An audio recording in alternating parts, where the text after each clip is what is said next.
بسم الله الرحمن الرحيم. بسم الله الرحمن الرحيم.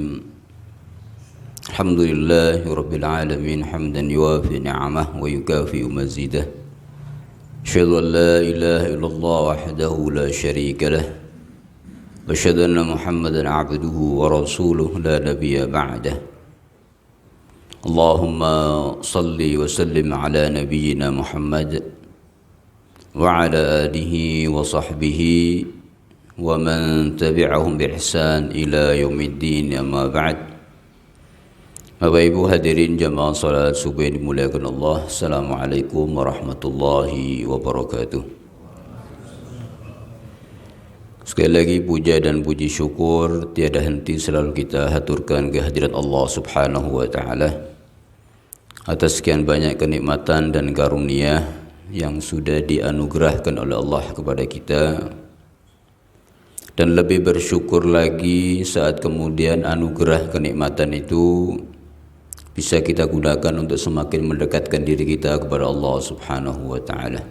Mudah-mudahan keberadaan kita pagi hari ini di masjid ini selalu mendapatkan junjungan rahmat, barakah dan juga ridha dari Allah Subhanahu wa taala. Amin ya rabbal alamin. Bapak Ibu yang dimuliakan Allah, sebelumnya kami mohon maaf, kami ini lagi dalam perjalanan. Rencananya 1 hari di Jember ini karena ada acara keluarga, tapi nampaknya karena 1-2 hal harus menambah 1 hari lagi jadi 2 hari. Maka itu semoga apa yang kami kenakan ini, yang kami pakai ini tidak mengurangi kesempurnaan dari kajian subuh pagi hari ini. Bapak Ibu yang dimuliakan Allah, mungkin ada tema kemarin yang sudah di-share oleh Takmir ya, berkaitan dengan karunia yang sering terlupakan. Mungkin nanti tema ini menjadi kesimpulan dari apa yang akan kami sampaikan. Satu hal yang kita tidak boleh lupa, satu hal yang harus selalu kita ingat, bahwa kita manusia ini diciptakan oleh Allah, atau saat diciptakan oleh Allah itu diinginkan kebaikan. Kita semua tanpa terkecuali saat kita hidup di dunia ini diciptakan oleh Allah itu diinginkan kebaikan. Jadi tidak ada Allah menginginkan satu keburukan untuk hambanya. Tidak ada, siapapun itu. Baik itu orang yang baik atau orang yang kita lihat buruk. Maka itu kemudian diturunkanlah syariat, dengan kemudian diutus Nabi. Kita tahu Fir'aun ya. Tahu Fir'aun ya. Kira-kira seperti apa Fir'aun itu ya? Kalau kenal mungkin enggak ya. Seperti apa Fir'aun itu? Orang yang kemudian mengklaim dirinya sebagai Tuhan, ana rabbukumul a'la. Yang mengklaim bahwa sungai Nil itu berjalan atau mengalir sesuai dengan perintahnya, dengan titahnya. Kemudian juga membantai siapa Pak? Membantai bayi. Ini dalam sejarah tidak ada kekejaman yang pernah dilakukan oleh siapapun. Kalau ada dibantai itu mungkin orang-orang dewasa, anak-anak kecil atau wanita. Tapi yang dibantai oleh Fir'aun ini siapa? Bayi yang baru lahir. Jadi kekejamannya luar biasa. Jadi sudah betul-betul di puncak. Itu pun oleh Allah ternyata diinginkan kebaikan. Diutus kemudian Nabi Musa, diutus kemudian Nabi Harun untuk kemudian berangkat menghadap ke Fir'aun untuk diajak sadar, untuk diajak beriman. Artinya apa itu? Allah menginginkan apa? Kebaikan. Untuk siapa? Orang seperti Fir'aun. Jadi tidak ada orang yang diinginkan keburukan. Jadi kalau ada orang mengatakan, saya ini kayaknya ditakdirkan untuk jadi buruk, saya ini kayaknya ditakdirkan jadi orang jahat, tidak ada. Itu klaim-klaim yang dari bisikan setan. Karena tidak ada orang diinginkan keburukan oleh Allah itu. Maka itu kemudian saat Allah menginginkan kebaikan kepada orang itu, Allah memberikan satu tuntunan. Faman ittaba'a hudaya fala khaufun 'alaihim wa lahum yahzanun. Kalau orang itu mengikuti tuntunan Allah, dijamin akan selamat hidupnya, akan tenang, akan tentram, jaminan sudah itu. Asalkan mau ikut. Kadang orang itu bertanya, kira-kira masuk surga itu gampang apa sulit ya? Gampang apa sulit, Pak? Sulit. Gampang sulit ini menurut siapa? Nah, jawabannya di situ. Kalau menurut Allah, Allah akan memasukkan hamba ke surga itu amat sangat mudah. Tidak ada yang sulit bagi Allah, karena Allah menginginkan apa tadi? Kebaikan. Maka Allah ingin sangat mudah untuk memasukkan manusia itu ke surga, sangat mudah. Manusia pun sebetulnya dia mudah untuk bisa masuk surga, karena tuntunan, perintah, syariat yang dibebankan oleh Allah kepada hamba itu tidak ada yang di luar kemampuan manusia. Yakin? La yukallifullahu nafsan illa wus'aha. Jadi tidak ada yang kemudian beban itu di luar kemampuan manusia, tidak ada. Jadi semua yang diperintahkan oleh Allah itu masih di bawah kemampuan mereka. Artinya mereka mampu, bisa. Tidak ada yang tidak bisa. Berarti kan mudah untuk dilakukan ya. Kalau saya minta untuk salah satu yang hadir ngangkat kursi di pojok itu mungkin gampang ya. Angkat meja ini mungkin sudah mulai kesulitan ya. Kalau satu orang mungkin agak kesulitan. Lebih besar lagi mungkin tidak bisa. Berarti menyuruh sesuatu, memerintahkan sesuatu di luar kemampuan. Tapi perintah-perintah Allah dalam agama tidak ada yang di luar kemampuan manusia. Kalau ada orang kemudian merasa berat, berarti dia memperberat dirinya. Jadi orang masuk surga kalau sulit, berarti dia yang mempersulit dirinya sendiri untuk masuk ke surga. Dengan apa? Ini perintah, ini mudah, tidak mau dilakukan. Ya sudah, berarti dirinya sendiri yang mempersulit untuk dia masuk ke surga.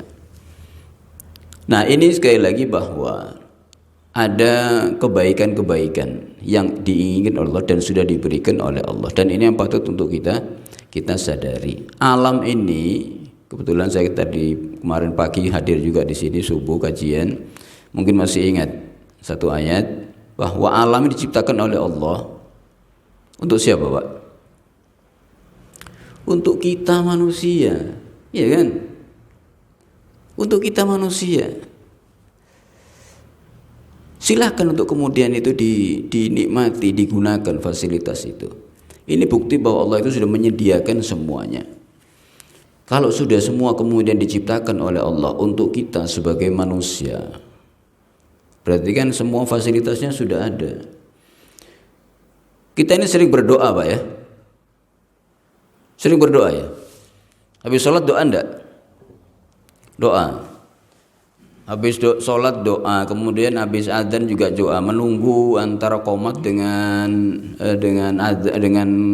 adzan dan qomat juga kemudian berdoa. Mungkin juga qiyamul lail juga doa. Banyak kemudian yang kita doakan. Dan apa yang kemudian kita mohonkan kepada Allah, itu Allah berjanji akan kemudian dikabulkan. Allah kemudian waktu menurunkan semua itu, tuntunan-tuntunan itu sekali lagi ada kebaikan yang diinginkan oleh Allah. Ini saya kaitkan juga dengan makna dengan doa nanti itu. Saat orang itu berdoa, kita kan tahu ya bahwa semua ini diciptakan oleh Allah untuk kita. Saat kita berdoa menunjukkan bahwa kita ini sebetulnya makhluk yang lemah, mohon untuk kemudian dimudahkan. Ada tuntunan yang kemudian sehendaknya kita lakukan saat kita berdoa.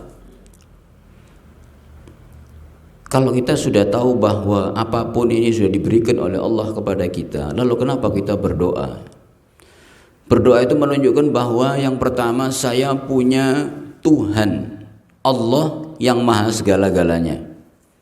Karena apa yang kemudian diberikan oleh Allah ini untuk kita, tapi kita harus berusaha. Terkadang orang untuk berusaha itu ada halangan-halangan, mohon untuk misalnya dimudahkan. Namun kita harus perlu tahu juga bagaimana etika berdoa. Bapak Ibu, kalau doa itu biasanya mulainya dengan apa, Pak? Dengan apa? Mengagungkan nama Allah dengan sholawat. Yang pertama kita baca Alhamdulillah, betul Pak ya?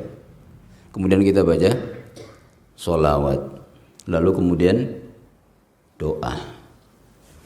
Kenapa kita harus baca Alhamdulillah? Alhamdulillah itu biasanya setelah diberi apa sebelum diberi? Setelah diberi ya. Waktu kita mohon ini sudah diberi apa belum? Kok mau Alhamdulillah? Kan semestinya sudah diberi baru Alhamdulillah, kan gitu. Kenapa kita mengucap Alhamdulillah di dalam doa itu? Karena ini ada tuntunannya. Ini ada tuntunannya. Ada seorang yang masuk ke dalam masjid, lalu kemudian dia berdoa. Kebetulan di situ ada beberapa sahabat dan juga Rasulullah SAW mendengar orang itu berdoa. Waktu berdoa dia langsung spontan, ya Allah, aku mohon ya rizki, aku mohon kemudahan, aku mohon untuk kebahagiaan, mohon diucapkan tanpa diawali dengan Alhamdulillah, sholawat. Rasulullah SAW mengatakan ajila fulan, orang ini terburu-buru, orang ini terburu-buru, ajila fulan. Kemudian orang itu dipanggil, yang lain juga dipanggil Rasulullah SAW, lalu dikatakan idza shalla ahadukum, shalla di sini maksudnya da'a, kalau salah seorang dari kalian berdoa, falyabda bitahmidillahi azza wa jalla wassana alaihi. Kalau seorang dari kalian berdoa, maka mulailah dengan baca alhamdulillah, memuji Allah dengan baca alhamdulillah. Thumma yusalli ala Muhammad sallallahu alaihi wasallam, kemudian bersolawat. Summa yad'u bima syaa, kemudian silakan dia berdoa sesuai dengan yang dia inginkan. Itu tuntunan. Kalau kita melakukan sesuatu sesuai dengan tuntunannya, itu akan bernilai kebaikan. Karena Allah sudah berjanji, ud'uuni astajib lakum. Allah janji, berdoalah pasti aku kabulkan. Cuman untuk syaratnya itu ikuti tuntunannya supaya dikabulkan. Mohon maaf Bapak Ibu, kalau kita misalnya punya kebutuhan ya, punya keperluan sama seseorang, katakan mau pinjam uang misalnya, datang kemudian ngetok ke rumah seseorang. Begitu dibuka, duduk, apa langsung saya ini butuh uang, bisa minjemin enggak? Langsung gitu apa ngobrol-ngobrol dulu biasa ya? Ngobrol, kemudian ya basa-basi ke sana kemari, ujung-ujungnya saya datang ini sebetulnya mau pinjam uang saya ini. Ujung-ujungnya ternyata mau pinjam fulus, pinjam uang, kan gitu. Sebetulnya berdoa dengan diawali dengan alhamdulillah itu kita dicontohkan dalam surat Al-Fatihah. Coba alhamdulillah ini doa yang paling afdol. Dalam hadis sebutkan afdolul zikir la ilaha illallah. Afdolul doa alhamdulillah. Zikir yang paling agung itu adalah kalimat tauhid la ilaha illallah. Doa yang paling agung adalah ucapan alhamdulillah. Nanti akan kita jelaskan kenapa semacam itu. Kembali kepada surat Al-Fatihah, surat yang paling agung dalam Al-Quran, surat Al-Fatihah. Itu diawali dengan apa? Setelah bismillah, alhamdulillah. Di dalam surat Al-Fatihah, ayat yang menunjukkan makna doa, permohonan, itu ayat yang berbunyi apa Pak? Yang berbunyi doa, ihdinas siratal mustaqim. Itu mohon doa. Tempatnya di mana? Di tengah-tengah. Kenapa tidak diawali? Diawali dengan apa? Dimulai dengan Alhamdulillah, pujian. Alhamdulillahirabbil alamin. Ar-Rahmanir-Rahim. Maliki yaumiddin.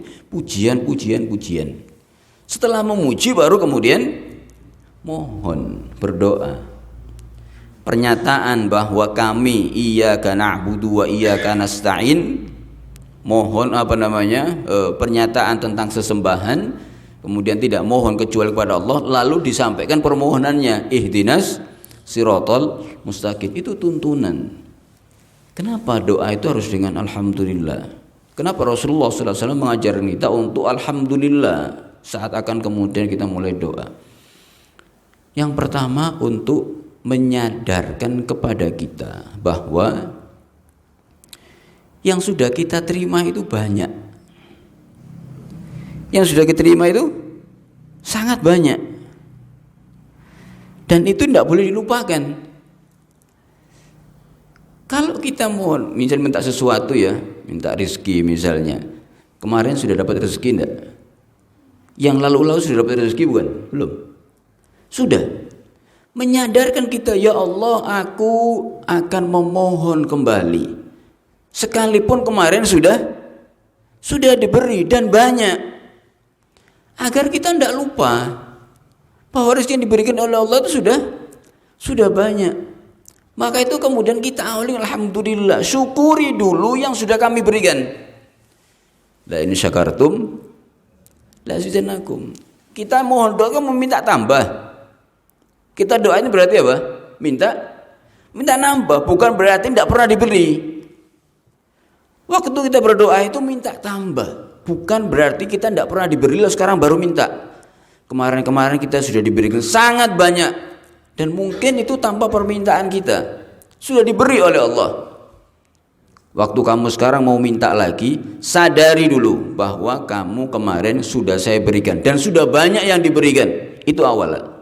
Maka itu syukuri, ucapkan alhamdulillah. Jadi waktu kita mengucap alhamdulillah dalam doa, itu bukan berarti bahwa belum ada yang diberi. Sudah ada, itu syukuri. Dan kalau syukur, Allah akan mengatakan apa? La in syakartum la azidannakum. La in syakartum la azidannakum. Ini kita sudah diberi. Dan dengan alhamdulillah itu juga menyadarkan kita bahwa apa yang sudah diberikan, yang sudah kita terima, yang berupa anugerah, kenikmatan, pemberian, itu semua bersumber dari Allah. Maka itu patut kita haturkan pujian itu hanya kepada Allah. Sadar bahwa saya selama ini diberi ini dari Allah sumbernya. Sekalipun mungkin lewatnya itu dari seseorang misalnya atau dari jalan lain, tapi sadar ini bersumber dari Allah. Karena kalau kita sadar semacam itu, kita akan terbentengi dari perbuatan-perbuatan syirik. Bapak Ibu mungkin tahu ada larung sesaji. Pernah tahu larung sesaji, Pak? Apa larung sesaji itu? Memberikan sesajen ya, melarungkan itu ya. Menghanyutkan sesaji di mana, Pak? Di lautan. Kenapa kok ada larung sesaji ya? Apa yang diinginkan dari larung sesaji itu? Untuk makanan ikan. Itu ungkapan rasa syukur. Para nelayan itu mereka berangkat biasanya malam ya. Melayar untuk cari ikan, pulangnya kadang subuh. Tengah lautan, kemudian dia bisa kembali pulang dengan selamat dengan membawa hasil tangkapan ikannya. Ada waktu-waktu tertentu lalu mereka itu bersyukur dengan memelarungkan sesajen ke lautan. Bersyukur kepada siapa?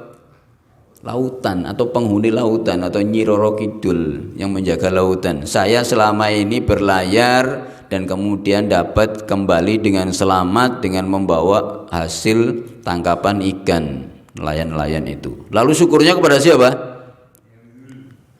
Nyi Roro Kidul, kepada lautan atau penghuni lautan. Berarti dia menghaturkan syukur itu kepada siapa? Bukan kepada Allah. Maka kita alhamdulillah untuk menyadarkan bahwa ini bersumber dari Allah, maka syukurnya harus kepada Allah. Ada mungkin sedekah bumi. Nah, di Jember sini ada enggak ya? Tradisi sedekah bumi. Enggak ada. Kalau di Malang ada, Pak. Itulah kami dari Malang. Di Malang ada hari-hari tertentu, saya lupa bulan apa itu sedekah bumi. Sedekah bumi itu nanti ada semacam apa ya, kayak festival gitu ya, dengan buah-buahan hasil bumi itu ini. Lalu kemudian ya itu nanti kemudian dipersembahkan atau dihaturkan kepada yang mereka yakini bahwa inilah yang memberikan atau yang menyebabkan kami bisa mendapatkan semacam ini. Artinya salah dalam menghaturkan pujian, syukur. Dalam membaca alhamdulillah, apapun yang kita terima, kita sadari ini bersumber dari Allah. Dan dengan mengucapkan alhamdulillah, itu akan menekan ego dan kesombongan kita. Saya dapat ini, fasilitas ini saya dapatkan, saya bisa menduduki jabatan ini, dapat kemudian fasilitas dan sebagainya ini karena kecerdasan saya. Saya ini orangnya ulet, saya ini orangnya kerja keras. Saya ini kalau saya lupa bahwa semua ini diterima dari siapa? Allah. Mengucapkan alhamdulillah itu menekan ego kita, menyadarkan bahwa ini bukan dari semata kamu. Memang kamu berusaha. Orang bekerja mulai pagi sampai malam, bahkan mungkin lembur-lembur. Kepala jadi kaki, kaki jadi kepala. Kalau Allah tidak mendatangkan rezeki pada dia, bisa dapat? Tidak bisa. Tidak bisa. Karena semua itu bersumber dari Allah. Maka itu waktu kita bermohon, sadar bahwa apa yang sudah saya terima dari Allah. Dan saya tidak boleh sombong. Karena apapun yang saya dapatkan ini semata-mata dari Allah. La haula wa la quwata illa billah. Sudah dari Allah. Tidak ada daya, tidak ada upaya. Kita ini lemah. Menyadarkan kita untuk itu. Jadi untuk mengucapkan alhamdulillah itu bukan sekedar rutinitas, bukan juga formalitas, pokoknya doa alhamdulillah. Tidak, sadari dulu, ya Allah aku akan bermohon kepadamu. Yang sudah kami terima semua ini juga bersumber darimu. Apapun yang kemarin kami sadar bahwa kau sudah memberikan sekian banyak untukku. Saat ini aku bermohon kembali. Sekali lagi ini bagian dari etika kita untuk berdoa.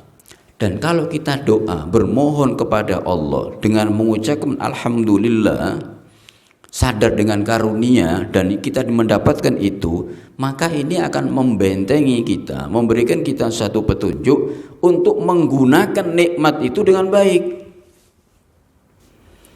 Kalau sadar bahwa karunia itu bersumber dari Allah, apa ya mungkin ya lalu kemudian waktu diberi oleh Allah lalu kita gunakan untuk melanggar syariatnya. Diberikan fasilitas kemudian katakan diberikan harta misalnya, wah alhamdulillah dari Allah ini harta ini rezeki, lalu digunakan untuk bermaksiat. Apa mungkin ya? Kalau dia sadar bahwa ini bersumber dari Allah, ini kebaikan dari Allah, ini karunia Allah, maka tidak mungkin kalau kemudian dari Allah digunakan untuk melanggar syariatnya. Maka ini akan digunakan untuk bernilai kebaikan, mendapatkan ridho dari sang pemberi nikmat. Menyadarkan orang itu seperti itu. Kalau ada orang punya fasilitas kemudian disalahgunakan fasilitasnya, berarti dia tidak sadar kalau ini adalah karunia pemberian dari Allah. Tidak sadar. Kalau toh dia mengucapkan alhamdulillah di dalam doanya, berarti alhamdulillah sebatas formalitas atau rutinitas, tidak sadar. Itu. Dan ucapan alhamdulillah itu mendidik kita untuk selalu berbaik sangka kepada Allah. Selalu baik sangka. Kita minta, mungkin tidak spontan diberi ya. Mungkin ditunda, mungkin sudah sekian lama juga belum dikabulkan. Alhamdulillah itu mendidik kita berbaik sangka. Saya bersyukur kepada Allah dengan apapun yang ditentukan oleh Allah. Mau diberi sekarang, mau besok, tidak diberi pun sampai saya mati, tetap saya bersyukur kepada Allah karena Allah berjanji akan mengabulkan, dan mengabulkan itu memang tidak spontan. Mengabulkan itu sesuai dengan kebaikan yang Allah ketahui dan tidak saya ketahui. Ditunda, kalau ditunda nanti di hari kiamat dibukakan ini loh, kemudian yang kau mohonkan cuman aku tunda di akhirat, itu semua orang mengatakan, ya Allah kenapa ada yang kau kabulkan di dunia, mending ditunda semua di akhir, karena dilihatlah jauh lebih baik, jauh lebih bermanfaat, mendidik kita untuk berbaik sangka. Maka itu Ibnu Qayyim itu mengatakan bahwa ucapan alhamdulillah itu merupakan kamalut tawakkul wa tafwid ila zil amri kullih, kepasrahan tawakal yang paling puncak kepada Allah. Ucapan apa? Alhamdulillah. Sudah pasrah, apapun yang Allah tentukan alhamdulillah. Kita ini kan seringkali mengucapkan alhamdulillah kalau yang terima ini merasa sesuatu kebaikan. Terima rezeki, ucapannya apa? Alhamdulillah. Dapat pasangan hidup, alhamdulillah. Dapat anak, alhamdulillah. Dapat cucu, alhamdulillah. Kerjaan lancar, alhamdulillah. Dapat kerjaan, alhamdulillah. Rata-rata sesuatu yang kita rasakan enak. Pernah enggak kita mengucapkan alhamdulillah pada sesuatu yang kita merasa enggak enak? Hah? Pernah ya? Jarang sekali ya? Jarang sekali. Sayyidina Umar radhiyallahu anhu itu pernah mengatakan, saya tidak tahu yang diinginkan kebaikan oleh Allah kepadaku itu yang aku rasakan enak, apa yang aku rasakan tidak enak. Apa yang aku lihat ini sebetulnya tidak nyaman, tidak enak untukku, berupa ujian misalnya, atau yang aku rasakan itu yang enak. Aku tidak tahu, karena kadang Allah itu menginginkan kebaikan kepada seseorang dengan sesuatu yang mungkin dirasakan oleh nafsunya itu tidak enak. Orang diuji itu enak tidak Pak? Tidak enak ya. Karena ujian itu orang diuji sakit misalnya, diuji dengan syaratnya rezeki misalnya, diuji dengan kondisi pasar sepi misalnya, diuji misalnya dengan pasangan hidup, diuji dengan anak misalnya, tidak enak. Tapi di situ bukan berarti kita tidak bisa mengucapkan alhamdulillah. Karena yakinlah bahwa Allah tidak menguji hambanya kecuali Allah menginginkan kebaikan pada orang itu. Karena kalau orang diuji, kita itu seringkali kalau lebih dekat kepada Allah saat senang apa saat susah Pak? Saat susah ya. Orang itu sregep bangun malam qiyamul lail itu bisa senang apa saat punya butuh? Saat banyak kebutuhannya ya. Berarti kan semakin dekat Allah menginginkan pada dia, dekatlah, manggil. Kalau dia senang jauh Pak. Berarti kan Allah ingin kebaikan pada orang itu. Saat dekat Allah itu senang. Allah itu kangen kadang sama hambanya, diuji supaya dia dekat. Saat hamba itu kemudian mulai melenceng, diuji oleh Allah, diingatkan, mungkin dicabut sedikit kenikmatannya supaya sadar balik lagi pada Allah. Berarti Allah menginginkan. Berarti dalam kondisi semacam itu seorang patut untuk apa? Bersyukur, bukan ngersolo, tau ngersolo Pak? Bukan berkeluh kesah, ada kebaikan yang diinginkan oleh Allah di situ. Bahkan saat misalnya ada kematian Pak, mungkin salah satu sanak keluarga kita kemudian meninggal, apa yang kita ucapkan? Inna lillahi wa inna ilaihi rajiun. Itu satu kepasrahan, menyadarkan diri bahwa ini milik Allah bukan milik saya, sekalipun ini sudah lama dengan saya, milik Allah. Di kondisi itu kita bisa enggak ya mengucapkan alhamdulillah? Hah? Enggak bisa. Padahal di situ kita bisa mengucapkan alhamdulillah. Itu ujian enggak mati itu? Ujian, kan? Lanabluwannakum bisyai'in minal khaufi wal ju'i wa naqsin minal amwali wal anfusi wassamarat. Ujian itu. Kalau itu ujian, bersyukur. Cuman bersyukurnya itu kita yang kena musibah ya. Jangan tetangganya datang alhamdulillah. Ini jadi masalah dengan tetangga ya nanti. Kan gitu. Alhamdulillah. Saya sadar ini milik Allah sekalipun sudah lama dengan saya. Ini milik Allah dan dipanggil kembali. Saya bersyukur ini ujian, memang berat saya ditinggal oleh orang ini, entah ini anak, entah ini orang tua, entah ini pasangan hidup. Saya berat ditinggal itu, tapi saya bersyukur ini ujian dan saya yakin di situ ada nilai kebaikan. Maka jangan khawatir, terutama kalau istri ya misalnya dipanggil mati oleh suaminya yang selama ini sebagai tulang punggung keluarga, cari rezeki. Yang memberi rezeki itu siapa, Pak? Allah apa suami? Tugas suami itu hanya mencari rezeki, bukan memberi rezeki. Kalau yang mencari itu mati, meninggal, pemberi rezeki masih ada, hidup.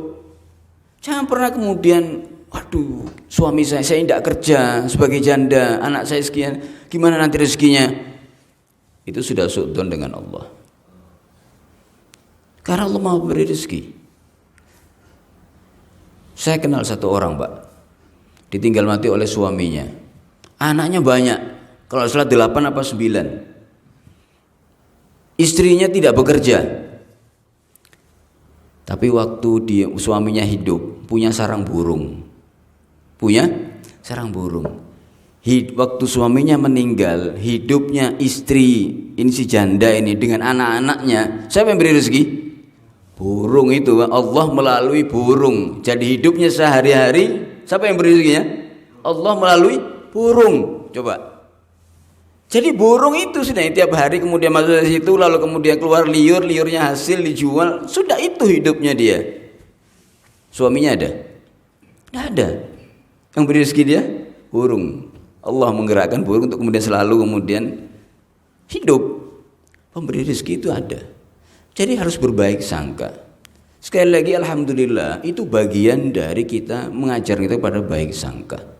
Dalam kondisi apapun yang mungkin jiwa kita, diri kita merasa tidak nyaman, sadari bahwa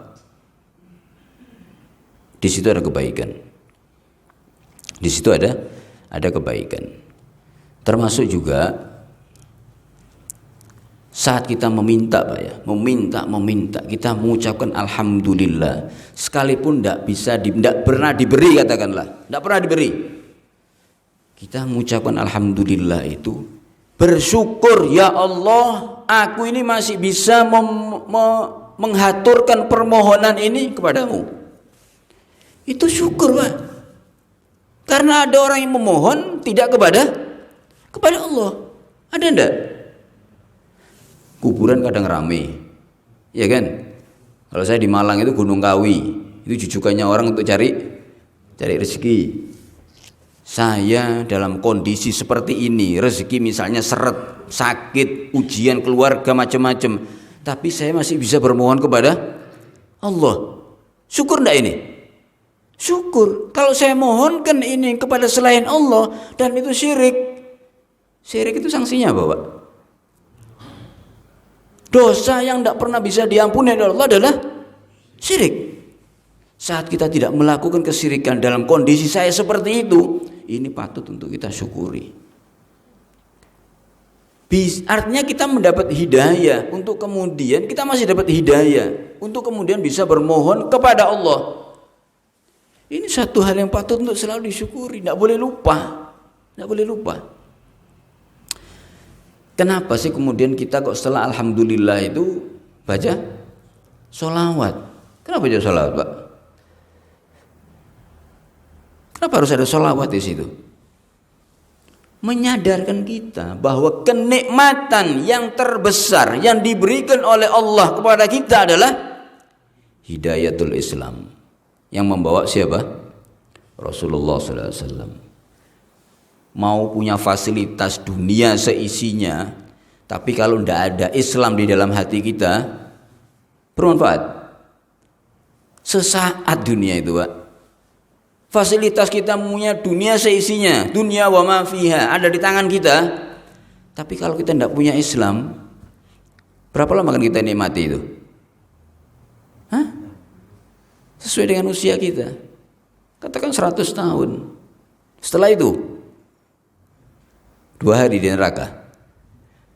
Bisa abadal abidin. Kan gitu. Islam ini kenikmatan yang luar biasa.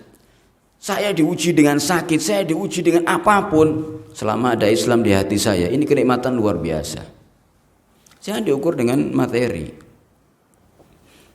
Maka itu waktu kita bersolawat, bersyukur, ya Allah, Kau utus Muhammad dengan syariatnya dan aku bisa mengikuti syariat itu. berterima kasih kepada Rasulullah yang sudah berjuang dengan segala yang dia miliki, jiwanya berkorban demi untuk umat sebagai amanat beliau. Bersolawat, kita bersyukur pada Allah untuk memberikan kemudian solawat doa kepada Rasulullah SAW. Ini suatu karunia yang luar biasa. Kalau cuman kemudian dunia, tidak ada artinya kalau tidak ada dasar Islam, tidak ada kalimat syahadat dalam hati kita, dunia ada artinya. Pernah ingat Pak, ada hadis di dalam Sahih Muslim juga ada, di dalam Tirmidzi juga ada, di dalam Sunan juga ada, dengan redaksi yang agak sedikit berbeda. Nanti hari kiamat itu, yu'ta yaumil qiyamati bi an'ami ahlil jannah minal kufar. Nanti akan didatangkan, yu'ta yaumal qiyamati bi an'ami ahli dunya minal kufar. Hari kiamat akan didatangkan satu orang yang paling banyak menerima kenikmatan di dunia dari orang kafir. Apapun yang dia ingin dapat, fasilitas apapun dia punya. Siapa itu, Pak? Pokoknya ada. Jadi akan didatangkan orang yang paling menerima banyak kenikmatan di dunia, tapi dia orang kafir. Lalu Allah memerintahkan malaikat untuk memasukkan dia ke neraka. Homsah itu sekali celupan, celup aja. Homsah, sekali celupan. Kemudian diangkat. Lalu ditanya, hal asabaka na'imun qad, wahai fulan, adakah kenikmatan yang pernah kau rasakan saat kau hidup di dunia? Apa jawabannya? Ma asabani na'imun qad, tidak ada satu kenikmatan pun yang pernah aku rasakan saat di dunia. Padahal siapa ini? Orang yang paling banyak, terbanyak menikmati dunia, tapi dia kafir. Waktu masuk neraka sak celupan hilang semuanya, sudah tidak terasa. Itu dunia, kalau cuman dunia. Lalu datang oleh Allah Subhanahu wa taala orang yang paling banyak menerima ujian dari Allah. Orang yang paling banyak menerima ujian Allah di dunia. Paling banyaknya orang menerima ujian, tapi dia orang mukmin. Mungkin juga sakit-sakitan, seumur hidupnya mungkin dia diuji dengan sakit, rezekinya mungkin juga seret, diuji dengan mungkin ditinggalkan oleh pasangan hidupnya, diuji mungkin dia tidak punya keturunan, diuji mungkin dengan berbagai macam ujian bertubi-tubi. Orang yang paling banyak menerima ujian di dunia. Kemudian diperintahkan, Allah memerintahkan malaikat masukkan dia surga. Homsah, masuk sebentar dikeluarkan lagi. Lalu ditanya, hal asabaka durrun qad, wahai fulan, waktu kau hidup di dunia pernah ndak menerima sesuatu, merasakan sesuatu yang kamu rasakan tidak enak? Ya Allah, rasa-rasanya tidak ada, tidak pernah merasakan sesuatu yang tidak enak. Saat kapan itu? Dimasukkan oleh Allah ke surga sebentar saja, lalu kemudian dikeluarkan. Sudah lupa dengan cobaan, ujian yang pernah dia rasakan selama hidup di dunia. Jadi kalau ada orang misalnya dia itu susah-susah, sadari bahwa itu hanya sesaat dan pasti ada kebaikan dengan oleh Allah. Maka itu kemudian kita tidak bisa tidak mengucapkan alhamdulillah itu, Pak. Bahkan bisa mengucapkan alhamdulillah saja perlu syukur enggak? Syukur, Pak. Bisa mengucap alhamdulillah itu perlu syukur, karena tidak sedikit orang menerima kenikmatan tidak bisa mengucapkan alhamdulillah. Saat ada orang bisa mengucap alhamdulillah, bersyukur, bisa bersadar dengan syukur itu, bisa mengucap alhamdulillah, berarti perlu syukur lagi, alhamdulillah lagi, alhamdulillah. Jadi kata alhamdulillah itu tidak bisa berhenti. Alhamdulillah itu tidak bisa berhenti. Abu Hurairah itu pernah mengatakan, Allah itu akan memberikan keridhoannya. Riwayat Abu Hurairah, Allah akan memberikan keridhoannya kepada orang yang dia saat makan satu suap dan kemudian dia memuji kepada Allah, sadar bahwa saya bisa nyuap makanan, bisa masuk mulut ini dari Allah. Ada makanan yang begitu lezat di hadapan seseorang, belum tentu dia bisa menikmati. Waduh, enak luar biasa nih. Waduh, ini kayaknya saya tidak bisa makan ini karena saya ada pantangan, saya ada alergi, saya lagi kena ini, kena diabetes atau kena hipertensi atau waduh tidak bisa. Padahal makanan ini enak, belum tentu dia bisa makan. Berarti ini dibatasi. Kenikmatannya tidak bisa dia sampai kepada dia. Enak semuanya, nikmati. Saya lagi tidak enak badan, nafsunya akhirnya berkurang, tidak bisa menikmati, dicabut sedikit. Berarti orang bisa makan itu, bisa makan, bisa ngunyah, giginya masih sempurna, gitu Pak. Makan kerupuk aja bagi orang tidak punya gigi. Kita selama ini bisa makan enak, syukur Pak. Jadi alhamdulillah bukan karena makanannya enak, bukan. Tapi bisa kita makan dengan sempurna, itu suatu kenikmatan yang luar biasa. Ini karunia yang seringkali kita tidak sadar. Kenapa tidak sadar Pak? Karena kita banyak keinginan, banyak kemudian yang kita harapkan untuk kita dapatkan. Kita lupa dengan apa yang sudah dikaruniakan oleh Allah kepada kita. Kita lupa. Padahal sekali lagi kenikmatan itu banyak. Ucapan alhamdulillah itu di dalam ayat itu banyak. Bukan hanya dalam surat Al-Fatihah. Allah memuji dirinya juga dengan ucapan alhamdulillah. Alhamdulillah alladzi khalaqas samawati wal ard. Waktu Allah menciptakan alam, langit, bumi, Allah mengucapkan alhamdulillah. Mengajarkan kepada hamba bahwa kamu bisa hidup di dunia ini dengan fasilitas yang ada ini, ada buminya seperti ini, ada langit kemudian naungan. Alhamdulillah. Termasuk juga kemudian alhamdulillah alladzi lahu ma fis samawati wal ard. Bersyukurlah karena alam dan isinya ini miliknya siapa? Milik Allah. Coba bayangkan kalau kemudian yang kita pijak ini miliknya makhluk lain, Pak. Mungkin kita terus dipajaki terus ya. Ya, kita ditagih terus. Nanti kita mungkin salah-salah diusir mungkin, Pak. Kan gitu. Ya kan? Ini kan bumi-bumi Allah. Kenapa kemudian saya kena pajak tanah ya? Ini milik Allah, bersyukur. Saat kemudian Allah menciptakan ini untuk kita, patut kemudian bersyukur. Dan itu yang diajarkan oleh Allah SWT kepada kita untuk kemudian mengingat akan makna syukur itu. Jadi karunia Allah itu sudah amat sangat banyak. Kita ini seringkali lupa, kadang juga karena apa, Pak? Karena kita menoleh kanan kiri. Itu sudah punya, saya tidak punya. Saya pengen itu, dia dapat, saya tidak dapat. Seringkali kita itu membandingkan. Itu yang menjadikan orang itu seringkali kemudian lupa. Belum tentu kalau yang dimiliki orang itu diberikan oleh Allah kepada kita, kita bisa kemudian menjadi baik. Ada orang biasanya sergap kemudian untuk sholat jamaah, karena aktivitasnya kemudian ini itu ditambah sesuatu yang dia berikan, ternyata kemudian tidak jamaah. Padahal sholat jamaah itu suatu kenikmatan yang luar biasa. Kenikmatan. Kita lupa, Pak.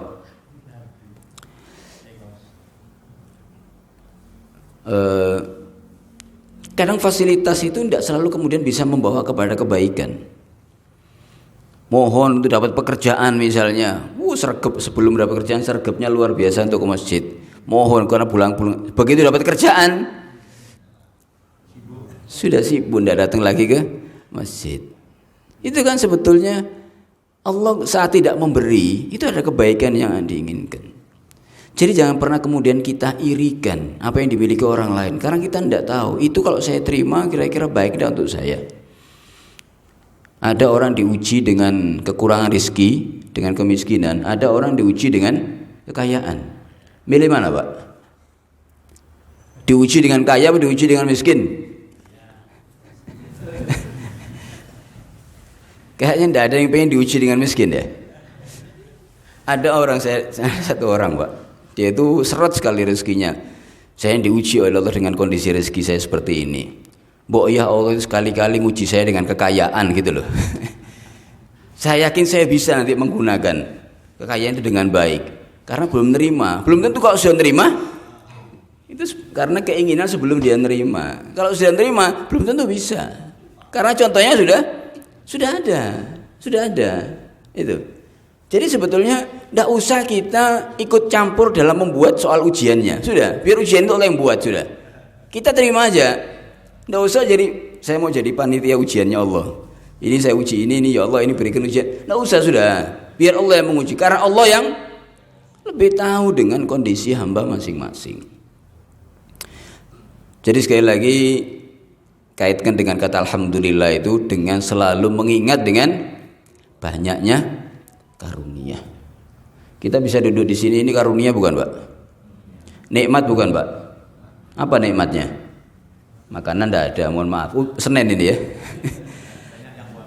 Banyak puasa. Apa nikmatnya? Hah? Ilmu itu luar biasa sudah, ya. Mudah-mudahan juga bermanfaat apa yang disampaikan ini. Pahala. Iya. Duduk sampai kapan ini?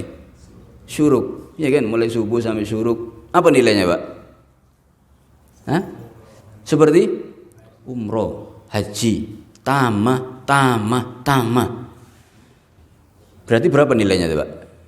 Kalau harus umroh haji itu biayanya berapa, Pak? Belum tentu punya uang bisa berangkat sekarang. Iya kan? Ini kenikmatan. Kapan kita terima ini? Nanti, Pak. Yakinkan bahwa ini akan saya terima kebaikan ini. Pahala ini akan saya terima. Ini suatu karunia yang luar biasa yang patut untuk kita syukuri. Dimanapun kita berada, patutlah kamu selalu syukur. Dan sekali lagi syukur itu akan mengontrol sikap dan perilaku kita. Menyadarkan bahwa semua dari Allah dan tidak mungkinlah kalau kemudian yang diberikan oleh Allah saya gunakan untuk melanggar syariatnya. Ini satu kesadaran yang harus kemudian selalu kita miliki agar kemudian kita selalu terbimbing dalam bersikap dan berperilaku. Mudah-mudahan yang disampaikan ada manfaatnya. Ini suruh kurang berapa menit lagi, Pak? Kurang 15 menit. Baik, masih ada waktu, mungkin bisa diskusi tanya jawab. Monggo, Pak. Bagi anak berdoa mengucapkan di awal yang Alhamdulillah itu adalah baru, Ustaz. Nah, ini prakteknya gimana ketika kalau berdoa untuk dirinya sendiri mungkin bisa, Ustaz. Tetapi ketika kita menjadi khotib biasanya kan bersolawat dulu. Salawat Ibrahim baru walhamdulillahirabbil alamin baru berdoa. Ini prakteknya gimana ketika kita memimpin doa jadi khotib misalnya, Ustaz? Demikian, Ustaz. Khotib maksudnya khotib Jumat maksudnya. Khotib Jumat. Iya, satu hal saya agak tadi lupa. Doa alhamdulillah itu kalau kita masuk kamar mandi, Pak, berdoa enggak? Ada alhamdulillahnya? Enggak. Masuk masjid doa enggak? Ada alhamdulillahnya? Enggak ada. Ya.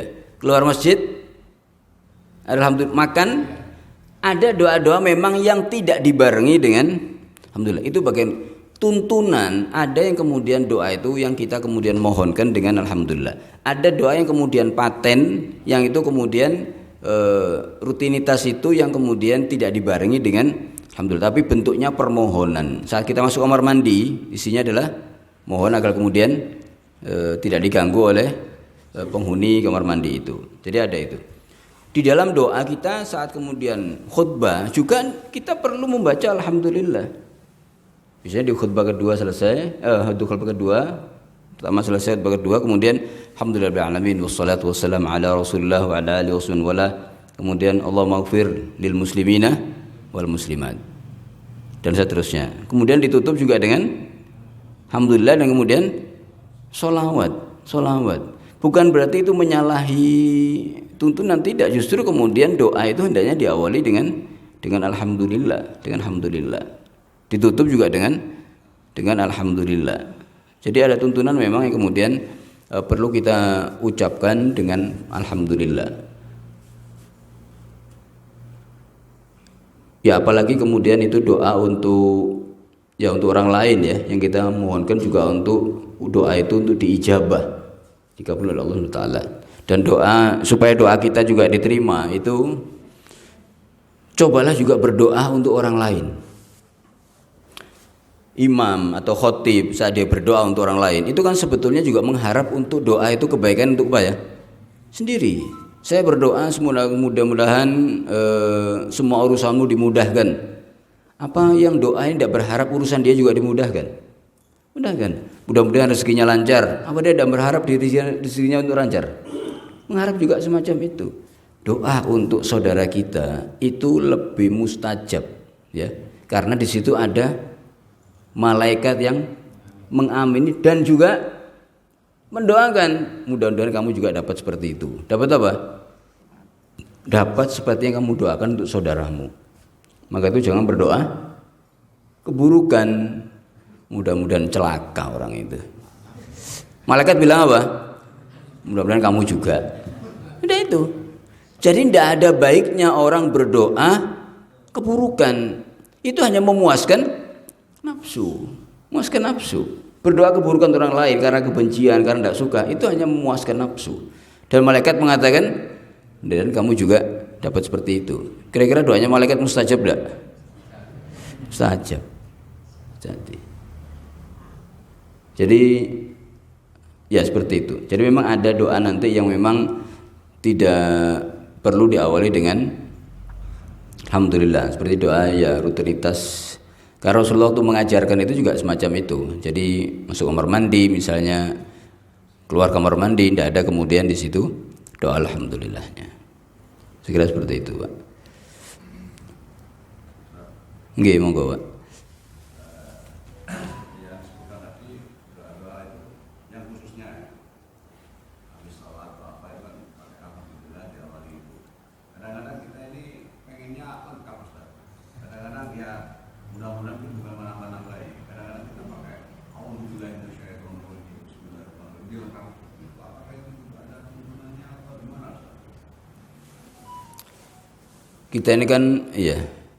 Kita ini kan perlu ada nilai kekhusyuan ya.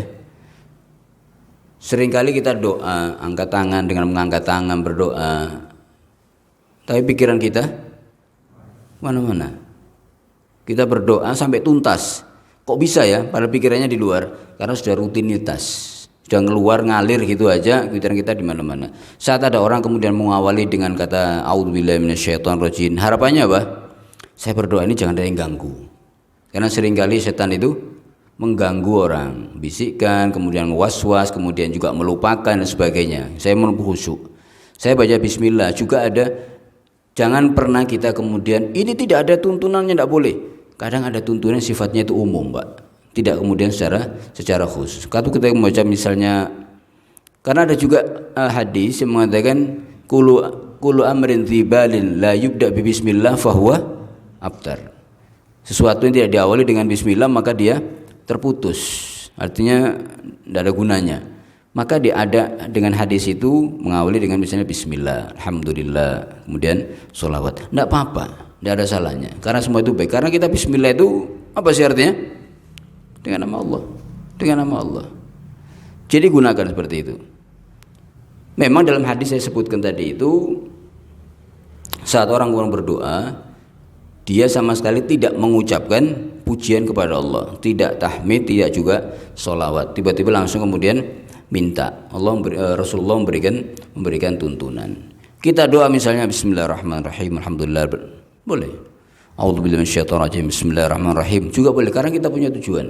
Karena seringkali misalnya saya berdoa ini kok seringkali gelambir kemana-mana ya. Saya mau khusyuk sholat.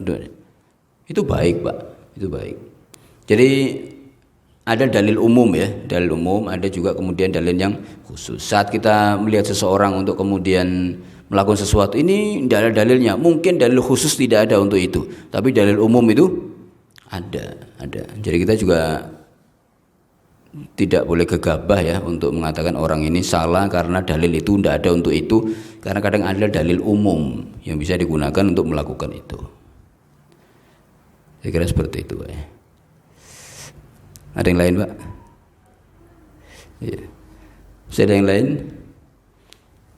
Baik, kalau tidak mungkin bisa kami cukupkan. Sekali lagi mudah-mudahan apa yang disampaikan ada manfaatnya dan mudah-mudahan kita selalu diberikan kekuatan dari Allah Subhanahu wa taala untuk selalu bisa patuh menjalankan perintah-perintah Allah, selalu kemudian mengharap hidayah dari Allah Subhanahu wa taala. Mari kita tutup kajian ini dengan doa kafaratul majlis. Subhanallah bihamdika asyhadu an la ilaha illa anta astaghfiruka wa atubu ilaik. Wal 'afwu minkum. Wassalamualaikum warahmatullahi wabarakatuh.